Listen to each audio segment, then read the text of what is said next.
Nissy, basically the most important question is how you mentioned your experience at your business school. Did the college support you in fulfilling your goals? On a scale of 1 to 10, I would say like a 7, because there are limitations where another person, another institution can support you, because your goals are personal to you, your ambitions are you. So they did support me on a scale, because without the base from EU, I wouldn't have had the contacts that I have right now. Right. Which is important, the universities that choose, you need to make sure if they had the capacity, they had the capacity to actually push you towards your goal. So EU is a platform where you have the opportunity to go, you have the opportunity to ask.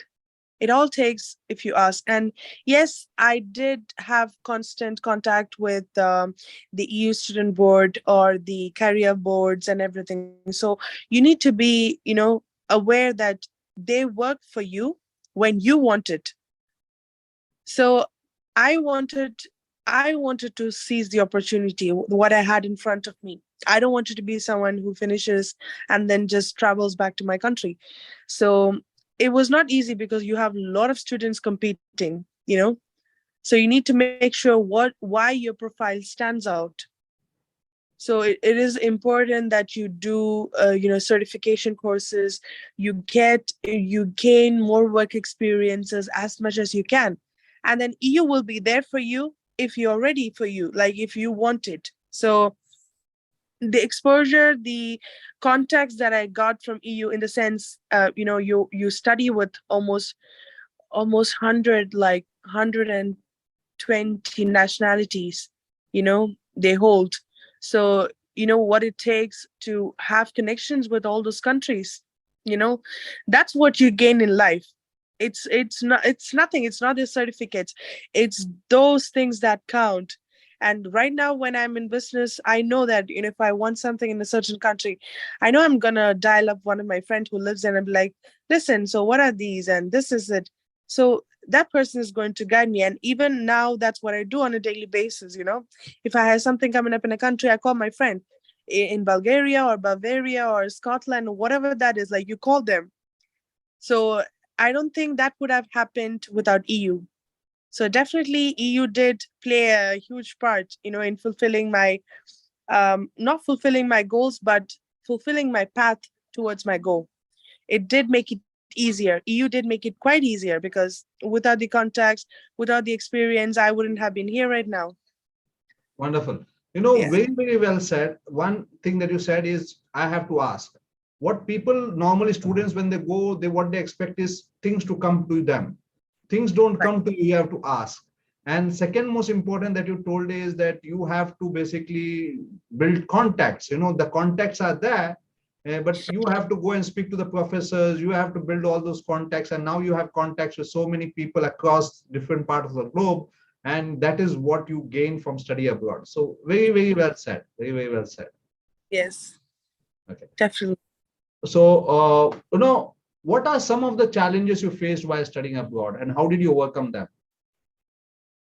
Okay. So one of the challenges was definitely, when you're being away from home. So when you're away from home, it's kind of that independency challenges you at times.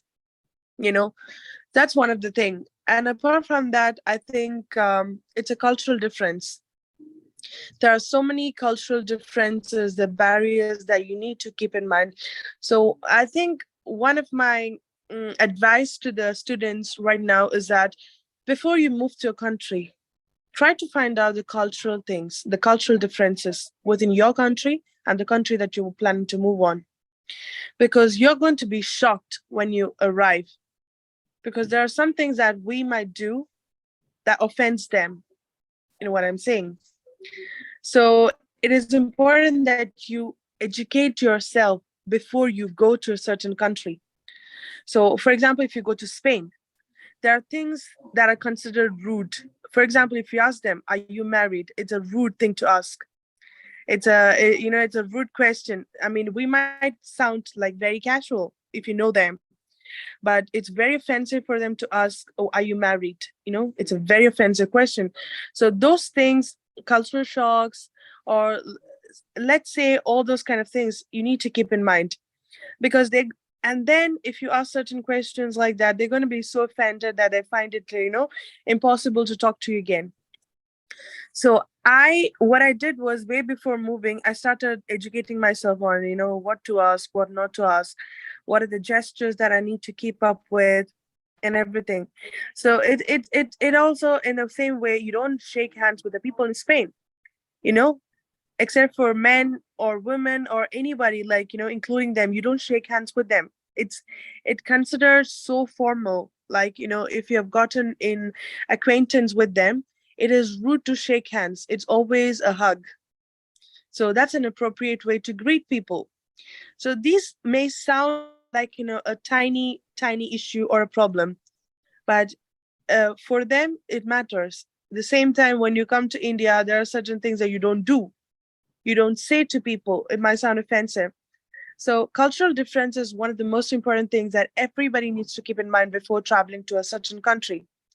So I think if you are aware of what happens there, how they treat, how they talk, how they eat, I think then it will be much easier for you to have an open mind when you go there, or else you're going to be treated in a different way. I'm not saying that, you need to fit in. I'm not saying you need to fit into, to a certain community and everything, but you need to be aware of the, people there, their culture, their food habits, so that you don't see yourself isolated from the rest of them. So I think those are one of the most challenges. That the recent challenges was the same thing with the cultural challenges was in Africa. So it was my recent travel to Africa, and I was really shocked with the culture.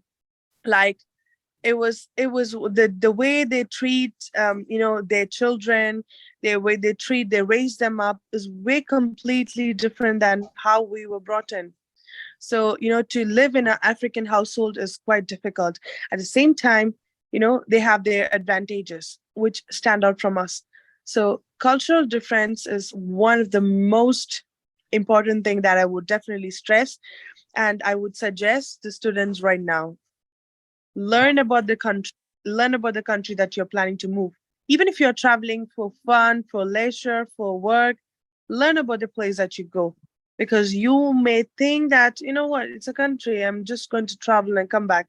But if you're planning to live there, try to educate yourself the cultural differences, or else you're going to be shocked. Even in workplace, for example, in Spain, you start work around 11 in the morning, because they have a lazy attitude.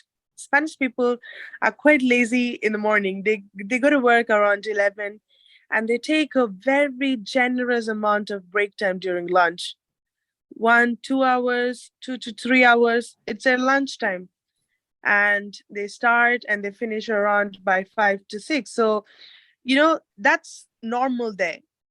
That's how they work. So if you look at in India, that's not how it is. You have a specific time. You start at the time you. So those are the differences. So you might have the cultural shock, as well as the how do I say, the workplace.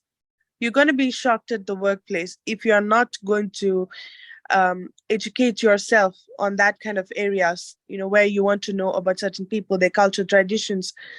You must be aware, because it's respectful. It's respectful, for us to educate and then know this is what they are. This is what we have to do in a certain place. So I think that's one of the most challenge that I faced.